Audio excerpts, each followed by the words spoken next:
নমস্কার বন্ধুরা, আবারও ফিরে আসলাম তোমাদের মাঝে 23 এবং 24শে মে কারেন্ট অ্যাফেয়ার্স নিয়ে। তো ফ্রেন্ডস, তোমরা প্রত্যেকেই জানো রবিবার আমাদের ফিউচার পয়েন্ট একাডেমিতে সব ক্লাস বন্ধ থাকে এবং সেদিন শুধু আমরা যদি কোনো গুরুত্বপূর্ণ আপডেট থাকে সেগুলো দিয়ে থাকি, বা তোমরা দু একটা শর্টস ভিডিও কিন্তু পেয়ে যেতে পারো।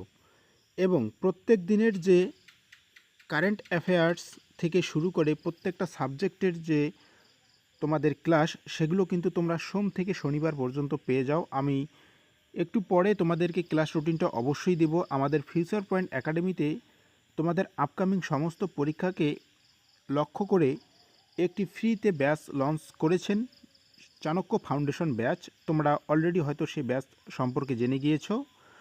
তো সে ব্যাপারে আমি পরে আলোচনা করছি। আজকে আমরা আলোচনা করতেছি 2026-এর 23 এবং 24শে মে কারেন্ট অ্যাফেয়ার্স নিয়ে। তো ফ্রেন্ডস, আজকের এই কারেন্ট অ্যাফেয়ার্সে মোট 25 থেকে 30টি গুরুত্বপূর্ণ আমরা কারেন্ট অ্যাফেয়ার্স নিয়ে আলোচনা করব।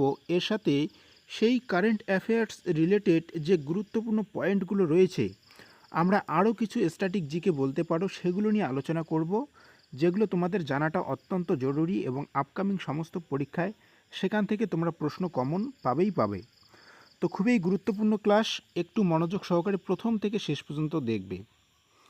তো দেখো বন্ধুরা, প্রথম যে গুরুত্বপূর্ণ প্রশ্ন, তাইওয়ান ট্র্যাভেলগি বইয়ের জন্য ইন্টারন্যাশনাল বুক প্রাইজ কে জিতেছেন? এর সঠিক উত্তর ইয়াং সুয়াং জি এই পুরস্কারটি জিতেছেন।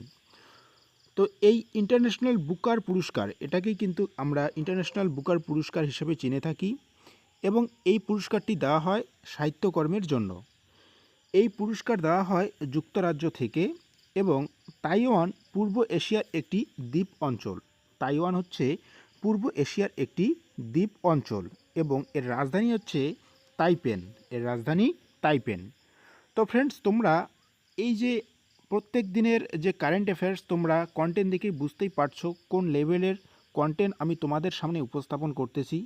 যদি ক্লাসগুলো একটু ভালো লাগে অবশ্যই লাইক দিয়ে বন্ধুদের মাঝে শেয়ার করে দিবে, এতটুকুই তোমাদের কাছে চাওয়া। এবং তোমরাই পারো আমাদের এই ফিউচার পয়েন্ট একাডেমিকে একটি সাফল্য চ্যানেলে পরিণত করতে, যাতে আমরা আগামী দিনে তোমাদের জন্য অনেক কিছু চিন্তাভাবনা করেছি, সেগুলো যাতে নিয়ে আসতে পারি। অবশ্যই আমাদের পাশে থাকবে। নেক্সট দেখে নাও 2 নম্বর, ভারত এবং ইতালির মধ্যে 2029 সালের মধ্যে কত দ্বিপাক্ষিক বাণিজ্য লক্ষ্যমাত্রা নির্ধারণ করা হয়েছে? এর সঠিক উত্তর হচ্ছে 20 বিলিয়ন ইউরো। 20 বিলিয়ন ইউরো 2029 সাল পর্যন্ত কিন্তু এই লক্ষ্যমাত্রা নির্ধারণ করা হয়েছে। এবং এর সাথে আমরা যে গুরুত্বপূর্ণ তথ্যগুলো জানব এই ইতালির সম্পর্কে, একটু দেখে নাও। ইতালির রাজধানী রোম এবং এর মুদ্রাকে বলা হচ্ছে ইউরো।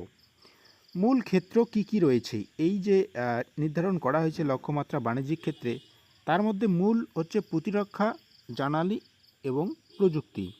প্রতিরক্ষা, জানালি এবং প্রযুক্তি। এবং উভয় দেশেই G20 গোষ্ঠীর সদস্য। আমাদের ভারতবর্ষ এবং ইতালি দুটাই কিন্তু আমাদের নির্দিষ্ট যে G20 গোষ্ঠী রয়েছে তার কিন্তু সদস্য। নেক্সট আমরা দেখব 3 নম্বর গুরুত্বপূর্ণ কারেন্ট অ্যাফেয়ার্স। কোন সংস্থা সূর্যাস্ত দীর্ঘ পাল্লার রকেট সিস্টেমের সফল পরীক্ষা করেছেন? এর সঠিক উত্তর লাইভেলি লিমিটেড কিন্তু এই সূর্যাস্ত দীর্ঘ পাল্লার রকেট সফলভাবে পরীক্ষা করেছেন। তো তোমাদের শুধু একটি কাজ রয়েছে, যারা টেলিগ্রাম গ্রুপে যুক্ত হওনি অবশ্যই টেলিগ্রাম গ্রুপে যুক্ত হয়ে যাবে। সেখানে ডেইলি কারেন্ট অ্যাফেয়ার্সের এই যে পিপিটিগুলো তোমরা দেখতে পাচ্ছ, এগুলো তোমরা পেয়ে যাবে। এবং আমরা চেষ্টা করছি তোমাদের মান্থলি একটি পিডিএফ দেওয়ার, কারণ খুবই পরিশ্রম হয় এই পিডিএফগুলো তৈরি করতে। তো মান্থলি পিডিএফগুলো তোমরা পেয়ে যাবে আমাদের নির্দিষ্ট টেলিগ্রাম গ্রুপ থেকে। আমরা চেষ্টা করছি পরের মাস থেকে তোমাদেরকে মান্থলি আকারে একটি টেলিগ্রাম পিডিএফ করে তোমাদেরকে সেটা প্রোভাইড করে দিব। নেক্সট দেখে নাও, তো এই পরীক্ষাটি কোথায় করা হয়েছিল? এই পরীক্ষাটি করা হয়েছিল চাঁদিপুর, উড়িষ্যাতে, এবং রেঞ্জ ছিল 150 কিলোমিটার থেকে 300 কিলোমিটার।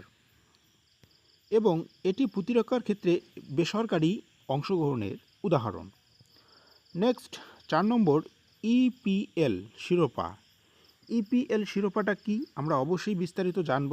দেখে নাও, কোনো ফুটবল ক্লাব 22 বছর পর ইপিএল শিরোপা জিতেছে। সাম্প্রতি কোন ফুটবল ক্লাব 22 বছর পর ইপিএল শিরোপা জিতেছে? এর সঠিক উত্তর হচ্ছে আর্সেনাল। এবং এই আর্সেনাল ইংল্যান্ডের বিখ্যাত ফুটবল ক্লাব এবং এর হোম গ্রাউন্ড হচ্ছে এমিরেটস স্টেডিয়াম। এবং সর্বাধিক ইপিএল শিরোপা যদি কে জিতেছে এই প্রশ্নটি আসে, তাহলে এর সঠিক উত্তর হচ্ছে ম্যানচেস্টার ইউনাইটেড সর্বাধিক ইপিএল শিরোপা জিতেছেন। এবং এই ইপিএল হলো ইংল্যান্ডের শীর্ষ ফুটবল লিগ। নেক্সট দেখে নাও, ইউএস ওপেন গল্ফ এটি যে যোগ্যতা অর্জনকারী প্রথম ভারতীয় মার্কিন গল্ফকার কে ছিল? এর উত্তর হচ্ছে মানব শাহ। আমাদের ভারতের গর্ব মানব শাহ কিন্তু প্রথম এই ইউএস ওপেন গল্ফে যোগ্যতা অর্জন করেছে। এবং এই ইউএস ওপেন একটি আন্তর্জাতিক গল্ফ প্রতিযোগিতা। এটি যুক্তরাষ্ট্রে অনুষ্ঠিত হয়। এটি কোথায় অনুষ্ঠিত হয়? যুক্তরাষ্ট্রে অনুষ্ঠিত হয়। এবং এই মানব শাহ প্রথম ভারতীয় মার্কিন হিসাবে একজন প্রতিযোগিতায় যোগ্যতা অর্জন করেছে, যেটা আমরা প্রত্যেক ভারতবাসীর কাছে অবশ্যই গর্বের বিষয়। এবং এটি ভারতীয় বংশোদ্ভূত গল্ফদের জন্য একটি ঐতিহাসিক মুহূর্ত। নেক্সট আমরা দেখব 6 নম্বর গুরুত্বপূর্ণ যে আপডেট, প্রগতি 2026 সামরিক মহড়া ভারতের কোন রাজ্য শুরু করেছে? এর সঠিক উত্তর হচ্ছে মেঘালয়। তো এই যে গুরুত্বপূর্ণ কারেন্ট অ্যাফেয়ার্সের যে পয়েন্টগুলো রয়েছে এগুলো অবশ্যই খাতার মধ্যে নোট করে রাখবে। তোমাদের আপকামিং পরীক্ষার জন্য তোমরা যদি বাড়িতে হ্যান্ডরাইটিং করে একটা ছোট্ট নোট তৈরি করো, আমি আশা করি পরীক্ষার আগে শুধু তোমরা এগুলোকে একবার চোখ বুলিয়ে যাবে, তোমাদের অবশ্যই পরীক্ষার হলে মনে পড়বে। তো ফ্রেন্ডস, এই প্রগতি 2026 এই সামরিক মহড়ায় ভারতের মেঘালয় রাজ্যে শুরু হয়। এবং স্থান ছিল, নির্দিষ্ট যে স্থান সেটা হচ্ছে উমরই মিলিটারি স্টেশন। এবং এখানে অংশগ্রহণকারী দেশ হচ্ছে 13টি। উদ্দেশ্যটা কি? উদ্দেশ্য হচ্ছে সন্ত্রাস বিরোধী সামরিক সমন্বয় বৃদ্ধি। এবং আমরা প্রত্যেকেই জানি মেঘালয়ের রাজধানী হচ্ছে শিলং। এটি একটি আন্তর্জাতিক যৌথ সামরিক মহড়া। তো ফ্রেন্ডস, 7 নম্বর কারেন্ট অ্যাফেয়ার্স, E30 এখানে পেট্রোলের নতুন মানদণ্ড কোন সংস্থা জারি করেছে? এর সঠিক উত্তর ব্যুরো অফ ইন্ডিয়া স্ট্যান্ডার্ডস, অর্থাৎ BIS, bureau of Indian standards. তো ফ্রেন্ডস, এই E13 মানে হচ্ছে 30% ইথানল মিশ্রিত পেট্রোল। উদ্দেশ্য হচ্ছে জ্বালানির যে আমদানি রয়েছে সেটা কমানো। এবং BIS এর সদর দপ্তর রয়েছে আমাদের নয়াদিল্লিতে। এবং এটি পরিবেশ বান্ধব জ্বালানির উদ্যোগ। পরবর্তী 8 নম্বর গুরুত্বপূর্ণ যে কারেন্ট অ্যাফেয়ার্স, দেখে নাও, ভারতের প্রথম পৃথক AI বিভাগ কোন রাজ্য তৈরি করেছে? প্রথম পৃথক যে AI বিভাগ এটি কোন রাজ্য তৈরি করেছে? এর সঠিক উত্তর হচ্ছে কেরল রাজ্য এটি প্রথম তৈরি করলো। এবং আমরা প্রত্যেকে জানি কেরলের রাজধানী হচ্ছে তিরুবনন্তপুরম। এবং কেরল প্রযুক্তি ও ডিজিটাল শিক্ষায় অগ্রগামী ভূমিকা পালন করে। এবং শিক্ষার হার কিন্তু কেরল রাজ্যেই বেশি। সম্প্রতি যে আপডেট, কেরলে 100% কিন্তু শিক্ষা যে সাক্ষরতার হার সেটা কিন্তু তারা অর্জন করতে পেরেছে। এবং AI ব্যবহৃত হয় স্বাস্থ্য, শিক্ষা এবং ট্রাফিক ব্যবস্থাপনায়। এটি ভারতের প্রথম রাজ্য যেটি AI এর জন্য আলাদা বিভাগ গঠন করেছে। তোমরা এখানে চাইলে ডেটটাও খাতার মধ্যে নোট করে রাখতে পারো, 22 মে 2026। শ্রম মিত্র অ্যাপ দেখতেই পাচ্ছ, শ্রম মিত্র অ্যাপ কোন রাজ্য সরকার চালু করেছে? এর সঠিক উত্তর হচ্ছে হরিয়ানা রাজ্য সরকার এটিকে চালু করেছেন। এবং উদ্দেশ্য কি? শ্রমিকদের সরাসরি কাজের সুযোগ প্রদান করার জন্য এই অ্যাপ তারা লঞ্চ করেছে। এবং হরিয়ানার রাজধানী চণ্ডীগড়। যারা জানো না অবশ্যই খাতার মধ্যে পয়েন্ট করে রাখবে। এবং তোমাদেরকে বলে রাখি, আমাদের এই নির্দিষ্ট ফিউচার পয়েন্ট একাডেমিতে প্রত্যেক দিন সন্ধ্যা 7টায় যে ক্লাসটা হয় লাইভ, তোমরা অবশ্যই সেই ক্লাসে যুক্ত হবে। তোমাদের পরীক্ষিত ছাড় প্রত্যেকটি সাবজেক্টের উপর বেসিক থেকে অ্যাডভান্স একদম A to Z ধরে ধরেই কিন্তু তোমাদের জিএস এবং জিকে ক্লাসগুলো করাচ্ছে। তোমরা সেই ক্লাসগুলো অবশ্যই দেখবে।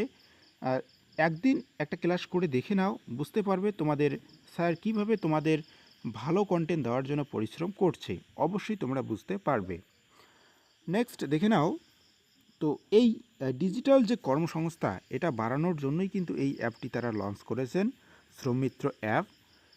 এবং হরিয়ানা উত্তর ভারতের একটি গুরুত্বপূর্ণ রাজ্য।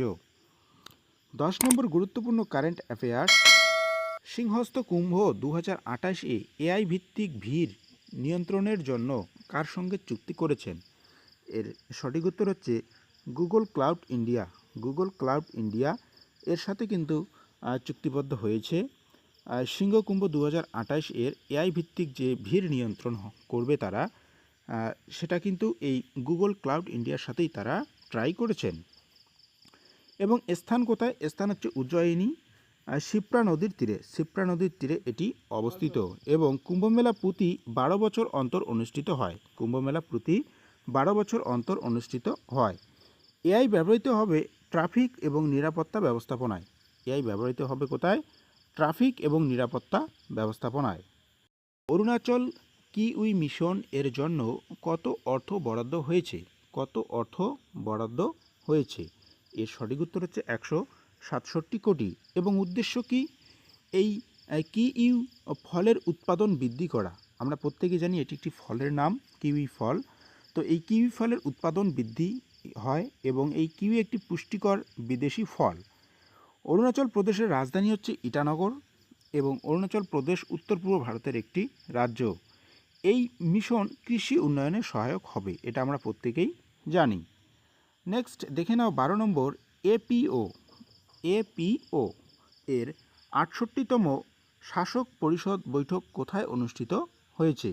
এর সঠিক উত্তর হচ্ছে নয়াদিল্লিতে এই বৈঠকটি অনুষ্ঠিত হয়। তো ফ্রেন্ডস, খুবই গুরুত্বপূর্ণ, আমরা দেখে নিব এই এপিও এর ফুল ফর্ম কি। Asian Productivity Organization. Asian Productivity Organization হচ্ছে এর সম্পূর্ণ নাম। এবং এই এপিও এর সদর দপ্তর হচ্ছে টোকিও। আমরা প্রত্যেকে জানি টোকিও হচ্ছে জাপানের রাজধানী। এই যে পয়েন্টগুলো আমি তোমাদেরকে বলছি, এগুলো কিন্তু মোস্ট ইম্পর্টেন্ট। অবশ্যই যারা ক্লাসে এতক্ষণ থেকে রয়েছো, একটি লাইক দিয়ে বন্ধুদের মাঝে শেয়ার করে দিবে, একটু তাদেরকেও দেখার সুযোগ করে দিও। এতটুকুই তোমাদের কাছে আশা। তোমরাই পারো আমাদের এই ছোট্ট ইউটিউব চ্যানেলকে একটি বড় ইউটিউব চ্যানেলে পরিণত করতে। এবং আমরা তোমাদের কথা দিচ্ছি, তোমাদের আপকামিং পরীক্ষাকে সামনে রেখে আমরা যে চাণক্য ফাউন্ডেশন ব্যাচ শুরু করেছি, তোমাদের সুবিধার জন্য প্লে লিস্ট আমরা তৈরি করে রেখেছি। তোমরা প্লে লিস্টে গিয়ে সেখান থেকে তোমরা পুরনো যে ক্লাসগুলো রয়েছে সেগুলো কিন্তু দেখে নিতে পারবে। তো ফ্রেন্ডস, এই যে এপিও, এই এপিও সম্পর্কে আর দু একটি তথ্য আমরা জানব। এপিও এর লক্ষ্য হচ্ছে উৎপাদনশীলতা বৃদ্ধি। এবং ভারত কিন্তু এপিও এর সদস্য দেশ। এই বৈঠকে কি হয়? এশিয়া প্রশান্ত মহাসাগরীয় অঞ্চলের উৎপাদনশীলতার উন্নয়ন নিয়ে আলোচনা হয়। উৎপাদনশীলতা নিয়ে উন্নয়নের আলোচনা হয়। নেক্সট আমরা দেখব আরসিএ। অবশ্যই তোমরা পয়েন্ট করে রাখতে পারো। আরসিএ সম্পর্কে আজ আমরা বিস্তারিত জানতে চলেছি। তো ফ্রেন্ডস, আরসিএ 2026 সালের সভাপতিত্ব কোন দেশ গ্রহণ করেছে? এর সঠিক উত্তর হচ্ছে ভারত। তো আরসিএ পরিচালিত হয় আইএইএ এর অধীনে। আইএইএ সদর দপ্তর হচ্ছে ভিয়েনায় সদর দপ্তর রয়েছে। তো এই আরসিএ কি? আরসিএ হচ্ছে রিজিওনাল কোঅপারেটিভ অ্যাগ্রিমেন্ট। এর উদ্দেশ্য হচ্ছে পারমাণবিক শক্তির পরিপূর্ণ ব্যবহার। আশা করি তোমরা এই আরসিএ সম্পর্কে বুঝতে পারলে। এশিয়া প্রশান্ত মহাসাগরীয় অঞ্চলের দেশগুলোর সহযোগিতা। ঠিক আছে, এই আরসিএ কী কী কাজ রয়েছে? এক হচ্ছে পারমাণবিক শক্তির যে শান্তিপূর্ণ ব্যবহার সেটা তারা করবে এবং এশিয়া প্রশান্ত মহাসাগরীয় অঞ্চলের দেশগুলোর সহযোগিতা তারা অবশ্যই করবে।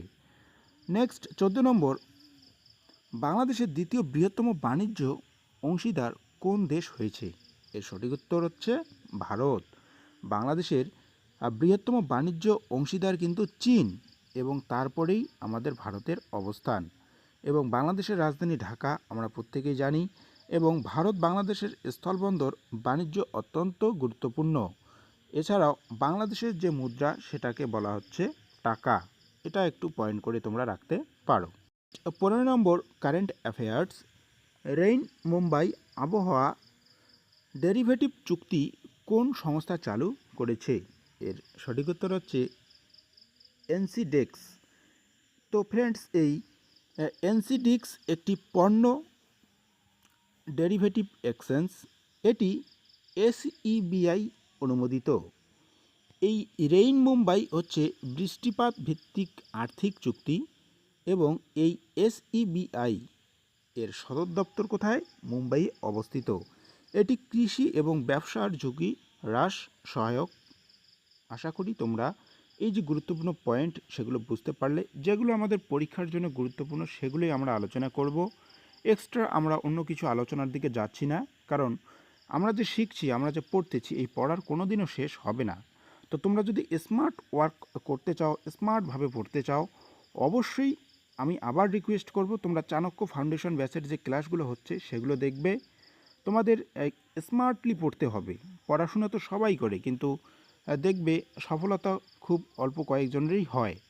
তো এই সফলতা পাওয়ার পিছনে তাদের যে গল্প সেটা যদি একবার শোনো, তাহলে তারা একটি কথাই বলবে যে স্মার্টভাবে পড়তে হবে এবং এই স্মার্ট ওয়ার্ককে টার্গেট করেই কিভাবে তোমরা পড়বে সে সেদিকে লক্ষ্য রেখেই কিন্তু আমরা আমাদের চাণক্য ফাউন্ডেশন ব্যাচটা বেসিক থেকে অ্যাডভান্স লেভেলে শুরু করেছি। তো আবারও রিকোয়েস্ট করব, একবার হলেও ভিডিও প্লে লিস্টে যাও বা তোমরা সন্ধ্যা 7টার দিকে যে জিকে ক্লাস রয়েছে সেখানে আসবে, বা এরপরেই তোমরা 9টার দিকে, সকাল 9টার দিকে রিজনিং ক্লাস পেয়ে যাচ্ছ। সাফিউল স্যারের অধ্যায়ভিত্তিক ধরে ধরে করাচ্ছেন এবং রাত 8টার দিকে তোমাদের ম্যাথ ক্লাস করাচ্ছে রাজা স্যার। অবশ্যই সেই ক্লাসগুলো দেখবে। নেক্সট দেখে নাও অসম। তো ফ্রেন্ডস, অসম বিধানসভার স্পিকার হিসেবে টানা দ্বিতীয়বার কাকে নির্বাচিত করা হয়েছে? এর সঠিক উত্তর হচ্ছে রঞ্জিত কুমার দাস। একটু গুরুত্বপূর্ণ পয়েন্টগুলো আমরা দেখব, যদিও আমরা অনেকেই বিভিন্ন বিষয় জানি। অসমের রাজধানী হচ্ছে দিসপুর এবং অসম বিধানসভা এটি গুয়াহাটিতে অবস্থিত এবং বর্তমান যে মুখ্যমন্ত্রী হেমন্ত বিশ্ব শর্মা এবং অসম চা উৎপাদনের জন্য বিখ্যাত। এই কয়েকটি বেসিক তথ্য আমি তোমাদেরকে দিয়ে দিলাম। নেক্সট দেখে নাও যেটা গুরুত্বপূর্ণ current affairs, ABBY creative awards 2026 কোন হিন্দি সংবাদপত্র পাবলিশার অব দ্য ইয়ার পুরস্কার পেয়েছে? মোস্ট ইম্পর্টেন্ট, অবশ্যই খাতার মধ্যে পয়েন্ট করে রাখবে। তো দেখো, পাবলিশার অব দ্য ইয়ার পুরস্কার পেয়েছে, মোস্ট ইম্পর্টেন্ট, অবশ্যই খাতার মধ্যে পয়েন্ট করে রাখবে। এর সঠিক উত্তর হচ্ছে দৈনিক জাগরণ। দৈনিক জাগরণ যে পত্রিকা রয়েছে সে কিন্তু এই পুরস্কারটি পেল, পাবলিশার অব দ্য ইয়ার 2026। এবং এই দৈনিক জাগরণ ভারতের জনপ্রিয় একটি হিন্দি সংবাদপত্র। যারা জানো না, খাতার মধ্যে নোট করে নাও। এই রকম প্রিমিয়াম কন্টেন্ট তোমরা কোথাও পাবে না। তো অবশ্যই প্রত্যেক দিন সকাল 8টার দিকে তোমরা আমার এই কারেন্ট অ্যাফেয়ার্স ক্লাসটি পেয়ে যাবে এবং এরপরেই শুরু হচ্ছে 9টার দিকে তোমাদের লাইভ রিজনিং ক্লাস, সেটা তোমরা অবশ্যই দেখবে। তো দেখো, ABBY অ্যাওয়ার্ডস বিজ্ঞাপন এবং মিডিয়া জাগরণে গুরুত্বপূর্ণ পুরস্কার। ভারতের অন্যতম বড় সংবাদপত্র গোষ্ঠী জাগরণ প্রকাশক এবং এই সংবাদপত্র দিবস ভারতে পালিত হয় 30শে মে। এই ছিল বেসিক কয়েকটি গুরুত্বপূর্ণ পয়েন্ট। নেক্সট 3 নম্বর যে গুরুত্বপূর্ণ কারেন্ট অ্যাফেয়ার্স, আফ্রিকার কোন রোগের প্রাদুর্ভাবের কারণে ইন্ডিয়া আফ্রিকা ফোরাম সামিট স্থগিত করা হয়েছে? এর সঠিক উত্তর হচ্ছে ইবোলা। ইবোলার কারণেই কিন্তু এই ইন্ডিয়া আফ্রিকা ফ্রম সামিট স্থগিত করা হয়েছে। তো এই ইবোলা কি? ইবোলা একটি মারাত্মক ভাইরাসজনিত রোগ। প্রথম ইবোলা রোগ শনাক্ত হয় আফ্রিকায় এবং বিশ্ব স্বাস্থ্য সংস্থা হু এর সদর দপ্তর কোথায় রয়েছে? জেনেভায়। তারা এই বিষয়গুলো দেখভাল করেন এবং ইন্ডিয়া আফ্রিকা যে ফোরাম সামিট ভারত এবং আফ্রিকার সম্পর্ক উন্নয়নের জন্য অনুষ্ঠিত হয়। তো ফ্রেন্ডস, ধন্যবাদ এখন দিচ্ছি না, আর কিছু গুরুত্বপূর্ণ কারেন্ট অ্যাফেয়ার্স রয়েছে, সেগুলো আমরা আলোচনা করার পর তারপরে এই ক্লাসটি শেষ করব। তো আর একটু সময় দিয়ে শেষ পর্যন্ত দেখো। আমি আশা করি তোমরা যে তথ্যগুলো পাচ্ছ, এরকম তথ্য তোমাদের কোনো ইউটিউব চ্যানেলে কেউ এভাবে দিবে না। তো দেখে নিচ্ছি পরবর্তী কী কী গুরুত্বপূর্ণ কারেন্ট অ্যাফেয়ার্স রয়েছে।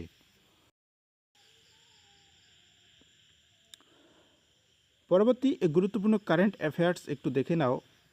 কোন রাজ্য মাদ্রাসায় বন্দে মাতরম গাওয়া বাধ্যতামূলক করেছে? আমরা প্রত্যেকেই জানি পশ্চিমবঙ্গে এটি কিন্তু বাধ্যতামূলক করা হয়েছে। তো পশ্চিমবঙ্গ সম্পর্কে আর যদি কিছু বিস্তারিত জানি, আমরা যেহেতু অবশ্যই পশ্চিমবঙ্গের বাসী, আমরা অবশ্যই বিস্তারিত জানব।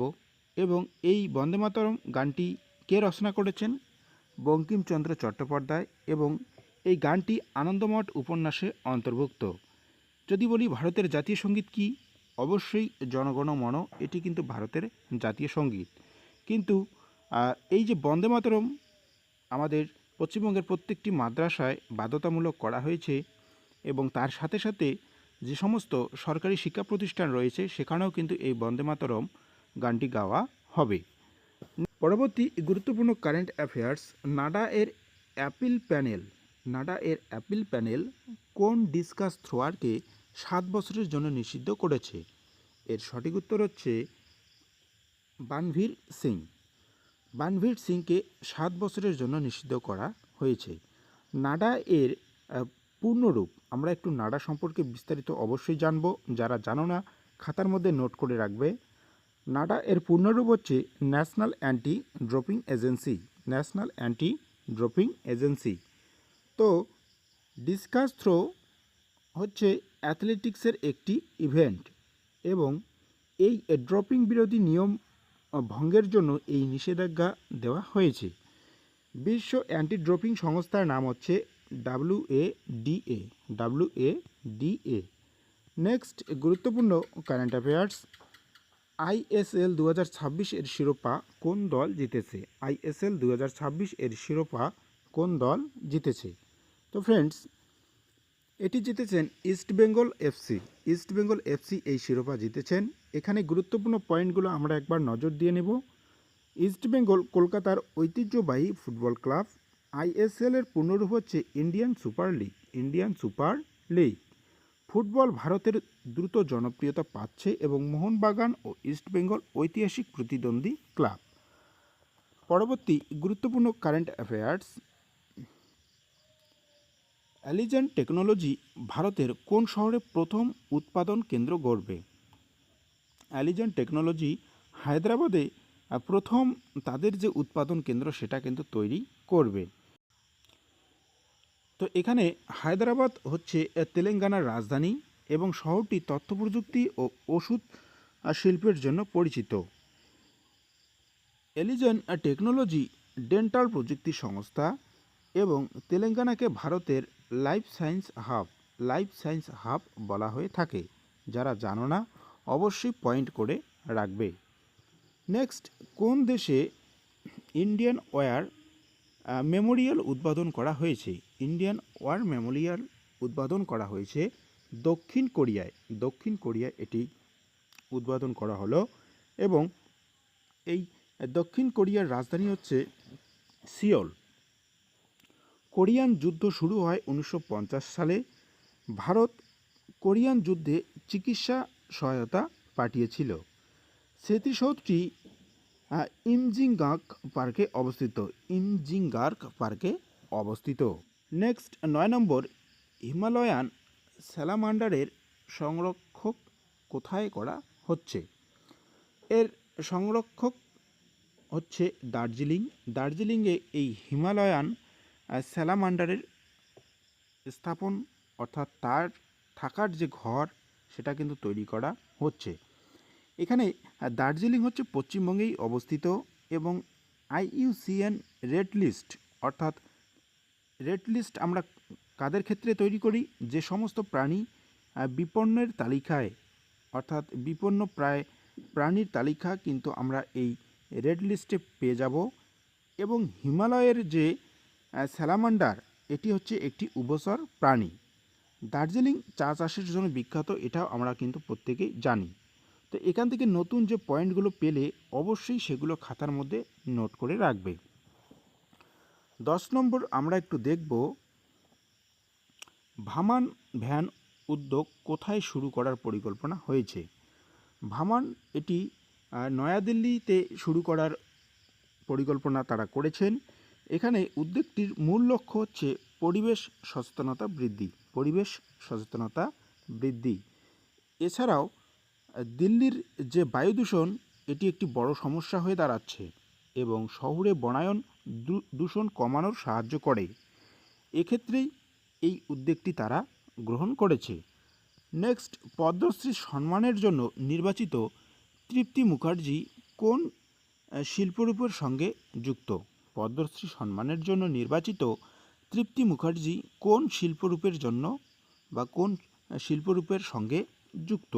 এর সঠিক উত্তর হচ্ছে কাঁথাসূচি শিল্প। এই কাঁথা হচ্ছে পশ্চিমবঙ্গের ঐতিহ্যবাহী হস্তশিল্প। পুরনো কাপড়ের সূচিকর্ম করে কাঁথা তৈরি হয়। এখানে পদ্মশ্রী হচ্ছে ভারতের চতুর্থ সর্বোচ্চ অসামরিক সম্মান। কাঁথা শিল্প আন্তর্জাতিকভাবে জনপ্রিয়। এই কাঁথা শিল্পটা কিন্তু আন্তর্জাতিকভাবে খুবই জনপ্রিয় হয়েছে। নেক্সট, যে গুরুত্বপূর্ণ কারেন্ট অ্যাফেয়ার্স রয়েছে, জিভ্যান এই মোবাইল অ্যাপের পূর্ণরূপ কি?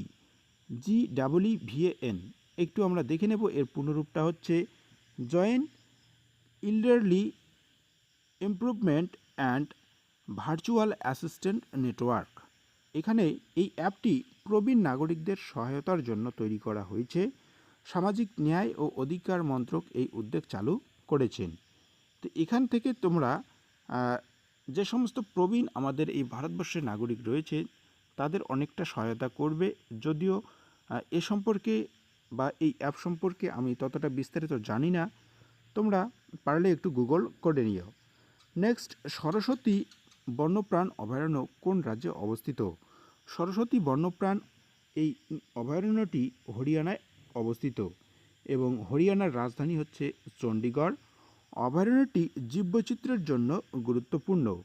এখানে বহু পরিযায়ী পাখি থাকে এবং পরিবেশ সংরক্ষণে অভয়ারণ্যের ভূমিকাও কিন্তু খুবই গুরুত্বপূর্ণ। তো ফ্রেন্ডস, আমরা কিন্তু আজকের ক্লাসটি একটু বড় করছি, কারণ তোমরা প্রত্যেকে জানো 2 দিনের কারেন্ট অ্যাফেয়ার্স আমি একসাথেই তোমাদেরকে দিচ্ছি। তো একটু সময় লাগবে, ক্লাসটি দেখতেই পাচ্ছ। এবং যদি ভালো লাগে অবশ্যই একটা লাইক দিয়ে বন্ধুদের মাঝে শেয়ার করে দিও। যারা এখনও সাবস্ক্রাইব করোনি চ্যানেলটিকে সাবস্ক্রাইব করে বেল আইকনটি অন করে রাখবে, যাতে পরবর্তী ক্লাসগুলোর নোটিফিকেশন বা ডেইলি কারেন্ট অ্যাফেয়ার্স ক্লাসের নোটিফিকেশন তোমাদের মোবাইল ফোনে চলে যায়। অবশ্যই বেল আইকনটি অন করে রাখবে। তো দেখো 14 নম্বর যে কারেন্ট অ্যাফেয়ার্স, অম্বাঝরি হ্রদ কোন রাজ্যে অবস্থিত? অম্বাঝরি হ্রদ এটি মহারাষ্ট্রে অবস্থিত। এই অম্বাঝরি হ্রদের সম্পর্কে একটি গুরুত্বপূর্ণ পয়েন্ট, হ্রদটি নাগপুর শহরে অবস্থিত। হ্রদটি কোথায় অবস্থিত? নাগপুর শহরে অবস্থিত। নাগপুরকে অরেঞ্জ সিটি বলা হয়। নাগপুরকে অরেঞ্জ সিটি বলা হয়। এখানে জলকচু জলাশয়ের জন্য ক্ষতিকর হচ্ছে কি আগাছা। এছাড়াও হারভেস্টার মেশিন জলাশয় পরিষ্কারের কাজে ব্যবহৃত হয়। তো ফ্রেন্ডস, আমরা কিন্তু দেখতে দেখতে ক্লাসের শেষ পর্যায়ে চলে এসেছি। এখানে 15 নম্বর যে কারেন্ট অ্যাফেয়ার্স রয়েছে, UMMID কর্মসূচি কোন মন্ত্রকের অধীনে পরিচালিত হয়? বিজ্ঞান এবং প্রযুক্তি মন্ত্রক এটি পরিচালনা করেন। এই UMMID জিনগত রোগ নির্ণয়ের সঙ্গে সম্পর্কিত। এই কর্মসূচি স্বাস্থ্য গবেষণায় সহায়তা করে। পরবর্তী গুরুত্বপূর্ণ কারেন্ট অ্যাফেয়ার্স। তো ফ্রেন্ডস, এই ছিল আজকের ক্লাসের গুরুত্বপূর্ণ কারেন্ট অ্যাফেয়ার্সগুলো তোমাদের মাঝে আলোচনা করার আমি আশা করি তোমরা এই ক্লাসটি থেকে অনেকটা উপকৃত হবে। পরবর্তী ক্লাসগুলো পাওয়ার জন্য অবশ্যই যারা এখনও সাবস্ক্রাইব করে রাখোনি চ্যানেলটিকে সাবস্ক্রাইব করে বেল আইকনটি অন করে রাখবে। ধন্যবাদ।